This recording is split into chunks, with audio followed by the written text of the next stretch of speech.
ఇవాళ అన్ని ఆస్తులు కూడా అన్యాక్రాంతం చేశారు. మీరు క్రిస్టియన్ అంటున్నారు, ఎన్నో చర్చిలకు సంబంధించిన ఆస్తులు కూడా మీరు 5 సంవత్సరాల్లో అన్యాక్రాంతం చేశారు. మీరు వక్ఫ్ భూములను అన్యాక్రాంతం చేశారు, ఎండోమెంట్ భూములను అన్యాక్రాంతం చేశారు. ఏ ఒక్క మతం కూడా మీరు విలువల. ఎంతసేపు కూడా నాకేంటి లాభం, నేను ఎంత దోచుకోగలను, ఎంత తినగలను, ఎంత దాచుకోగలను, ఎక్కడ పోగలను అని చెప్పే యాస తప్పితే ఇవాళ ఏ ఒక్కరోజు కూడా ప్రజల కోసం పోరాడిన దాఖలాలు లేవు. 5 సంవత్సరాల్లో ఒక్కరోజు కూడా ప్రజల పక్షాన ఏ డిసిషన్ తీసుకోవాలా. ప్రతి ఒక్క చేసిన పని వెనకాల ఒక కుట్ర కోణం దాగి ఉంది. ఇప్పుడు కన్నా ఇంకా ఢిల్లీ పోయింది. ఢిల్లీ పోయేసి మండపం గురించి మాట్లాడింది.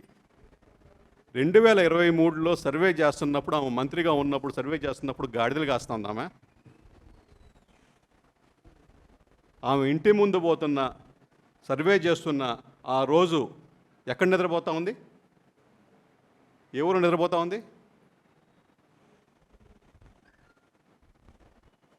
ఇవాళ వచ్చేసి ఎంతో పెద్ద దాన్ని సేవ్ చేస్తున్నట్టు ఇవాళ నువ్వు చేసిన తప్పు వల్ల జరుగుతూ ఉంది. అది ఆ రోజు కానీ చెప్పుంటే, ఆ రోజు కానీ ఆ సర్వే చేస్తున్నప్పుడు ఇక్కడ మండపం ఉంది అని చెప్పాలి.